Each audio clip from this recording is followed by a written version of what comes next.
මුදල් ඉල්ලන්න එනවා නම් අපිට අනුගමනය කරන්න පුළුවන් මේක හරියන රිලේෂන්ෂිප් එකක් නෙමෙයි. අපි හැමදේටම පුරුදු වෙලා ඉන්නවා මේ ටෙක්ස්ට් කරන්න. අපිට ලේසි. විශේෂයෙන්ම මම හිතන්නේ තව ජෙනරේෂන් එකට. අර ටෙක්ස්ට් එක තමයි ලේසිම දේ. ඇයි කිව්වොත් එතකොට එතන කන්ෆ්‍රන්ටේෂන් එකක් නැහැ. සාමාන්‍යයෙන් මිනිස්සු හැටියට මනුෂ්‍යයන් හැටියට අපි ෆේස් ටු ෆේස් තමයි යමක් හරියට කරන්න හරි වැරදියට කරන්න හරි අපේ මිස්ටේක් එකක් තේරුම් ගන්න හරි යමක් කරන්න අපි ඒ ඉමෝෂනල් කනෙක්ෂන් එක වැදගත් මූණට දීලා කතා කරනකොට. නමුත් දැන් වෙලා තියෙන ගොඩක් කට්ටියට මේ තරුණ කට්ටියට කොන්ෆිඩන්ස් එක නැහැ ඒ දේ කරන්න. නමුත් ටෙක්ස්ට් එකක් යවන එක ලේසි. සමහරෙක් ටෙක්ස්ට් එකක් යවනවා තරහ ගිය හැටි. තව සමහරෙක් එක එක ඉමෝෂනල් එයාගේ අපීවල්ස් එහෙම නැත්නම් එයාගේ ඉමෝෂනල් ස්ටේටස් එක අනුව ටෙක්ස්ට් දානවා. ඉතින් ඒක එතෙන්දී ඒ රිලේෂන්ෂිප් වේවා එහෙම නැත්නම් වෙනත් සමාජ සම්බන්ධතාවයක් වේවා ටෙක්ස්ට් කරන එක තමයි ප්‍රිෆර්ඩ් මෙතඩ් එක. ඉතින් ඒක ඇත්තට සුදුසු නැහැ. මොකද අපි ෆෝන් එක පිටිපස්සේ ටෙක්නොලොජි පිටිපස්සේ හැංගෙනවා. හැංගිලා තමයි අපි අනිත් පුද්ගලයාට යමක් කියන්නේ. එතකොට එතන අඩුපාඩුවක් තියෙනවා. ඒක හියුමන් රිලේෂන්ෂිප්ස් වලට යෝග්‍ය නැහැ. එතකොට අපි බොරුවක් කරනවා වෙන්නත් පුළුවන්. අපිට බොරු ටෙක්ස්ට් එකක් දාන්න පුළුවන්. එහෙම නැත්නම් අපිට කමිට්මන්ට් එකක් දෙන්නේ නැතුව ටෙක්ස්ට් එකක් දාන්න පුළුවන්. විවිධ විදිහට මේක කරන්න පුළුවන්. ටෙක්ස්ට් එක එඩිට් කරන්න. එයා දකිනවා නමුත් අපිට එඩිට් කරන්නත් පුළුවන්. දැන් ඒ හා සම්බන්ධම දෙයක් තමයි මම දකින්නේ. අපි දැන් හැම දෙයක්ම මේ කාලේ රිවිව්ස් බලනවා නේ. අපි රෙස්ටෝරන්ට් එකකට යන්න කලින් අපි Google රිවිව්ස් බලනවා. එහෙම නැත්නම් අපි කෑම ඕඩර් කරනවා නම් ඒකේ කොහොමද අපි බලනවා මේ රිවිව්ස් කොහොමද කියලා. නමුත් අපේ ජීවිතයේ තීරණ ගන්නකොට අපි රිසර්ච් කරන්නේ නැහැ. අපි ගත්තොත් මේ සම්බන්ධතා ආදර සම්බන්ධතා විශේෂයෙන් මේ වලට රිසර්ච් කරනවා අඩුයි. දැන් අපි ළඟදී දැක්ක මේ සිද්ධිය බොහොම අවාසනාවන්ත සිද්ධියක්. තරුණ ගෑනු ළමෙක් තමන්ගේ ජීවිතේ නැති වුණා ඒ වැරදි තීරණයක් නිසා. එතෙන්දී අපි කල්පනා කරන්නට ඕනේ ඉගෙන ගන්න දේ එඩියුකේටඩ් කියන අදහස එතනට එනවට වැඩිය අපිට එන්න ඕනේ සමාජය ගැන අපි එඩියුකේටඩ්ද. සමාජයේ වෙන දේවල් ගැන දැනුවත්. එහෙම නැත්නම් සමහරලාට පොත් දිහාම බලන් ඉඳලා අපි අපේ එඩියුකේෂන් එක දිහා බලන් හිටියට සමාජයේ වෙන දේවල් ඒවට අවශ්‍ය අපි කියන ස්ට්‍රීට් ස්මාර්ට් කියලා ඉංග්‍රීසියෙන් එකට ඒ දේවල් ගැන දන්නේ නැද්ද? අපි හිතමු රිලේෂන්ෂිප් එකක බොයිෆ්‍රෙන්ඩ් කෙනෙක් අලුතෙන් හම්බ වෙනවා. යම්කිසි ක්‍රමවේදයකින් ගර්ල් කෙනෙක්ට දැන් මෙයා කවුද?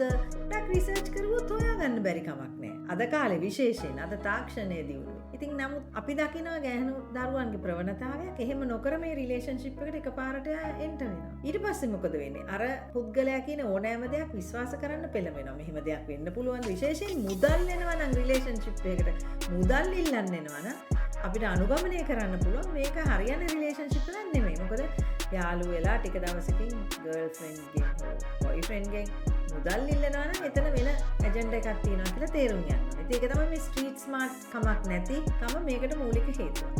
එතකොට එයා අර එකන් ගිහලා මෙහෙ එකන් ගිහලා තමන්ව ඉම්ප්‍රෙස් කරනවා නම් එතනත් පොඩි දෙයක්. මෙයාට ඉම්ප්‍රෙස් කරන්න අවශ්‍යතාවය මොකද්ද මොනවද මට හංගන්න තියෙන්නේ කියලා. ඉතින් ගෑනු දරුවන් විශේෂයෙන් පොඩක් ස්ට්‍රීට් ස්මාර්ට් වෙන්න. එතෙන්දී අදහස් වෙන්නේ නැහැ නිකන් සැක හිතෙන්න හැමදේම සැක කරනවා නෙවෙයි. යම්කිසි කෙනෙක්ගේ හැසිරීම තුළින් අපිට ඒක තේරුම් ගන්න පුළුවන් මෙයා මොකක් හරි මෙයාට හංගන්න දෙයක් තියෙනවා කියලා. ඉතින් ඒ දරුවට එහෙම හිතුණා නම් අද වෙනකන් එයා ජීවත් වෙලා ඉන්නවා. ඉතින් හරි කනගාටුයි. නමුත් මේ දේවල් නවත්ත ගන්න පුළුවන්. කියන දේම විශ්වාස කරන්න සුදුසු නෑ. කියන දේම අහන් ඉන්න සුදුසු නෑ. ඒවට ප්‍රතිචාර දක්වනකොට පොඩ්ඩක් මේක පාවිච්චි කරන්න ඕනේ මේක නෙමෙයි. අන්න ඒක හොඳට ඔලුවට ගන්න ඕනේ. විශේෂයෙන් අපි ඉන්නේ හරිම භයානක කාලයක්. ඕනෑම කෙනෙක්ට ඕනෑම විදිහට ප්‍රතිරූපයක් ගොඩනගා ගන්න පුළුවන් ඩිජිටල්. අපි දන්නේ නැහැ කවුද. සමහරු කියනවා Facebook එකේ ඉන්නවා ගෑනු ළමයි විදිහට පිරිමි ළමයි. එතකොට අපි යම්කිසි කෙනෙක් අපිත් එක්ක සම්බන්ධ වෙන්න එනවා නම් පොඩ්ඩක් රිසර්ච් කරලා හොයන්න. අපි කලින් කතා වුණා වගේ මෙසේජ් එකකින් විතරක් සමහර රිලේෂන්ෂිප්ස් පටන් ගන්නවා. ඉවර වෙනවත් මෙසේජ් එකකින්.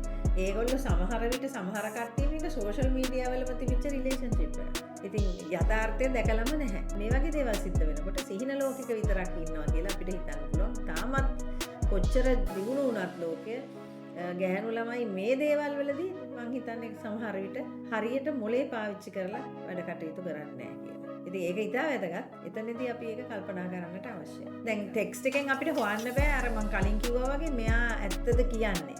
දැන් අපි මූණට මූණ ඉන්නවනම් අපිට තේරෙනවා මෙයාට තරහ ගිහිල්ලා හරි මෙයාට මේක ගැන ගැටලුවක් සිද්ධ වෙලා හරි මොනවා හරි. දැන් ටෙක්ස්ට් එකෙන් ඒව මුකුත් හොයන්න බෑ. එයාද ටෙක්ස්ට් කරන්නේ තව කෙනෙක්ද ටෙක්ස්ට් කරන්නේ කියලා කියන්නත් බෑ.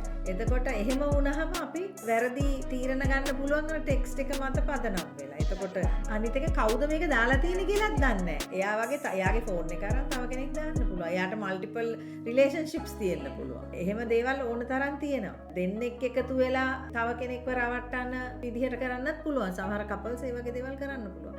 එතකොට ටෙක්ස්ට් එකකින් මත පදනම් වෙලා අපිට මුකුත් තීරණ ගන්න බෑ. මූණට හම් වෙලා තමයි පුළුවන් තරම් අර ඉමෝෂනල් කනෙක්ෂන් එක මෙයා කියන දේ අපිට තහවුරු වෙනවද බොඩි ලැන්ග්වේජ් එක මොනවාද ඒව ඔක්කොම බලලා තමයි හරිනම් තීරණ ගන්න ඕනේ. මේකකින් අපි lia.lk එක රැඳී සිටිනවා.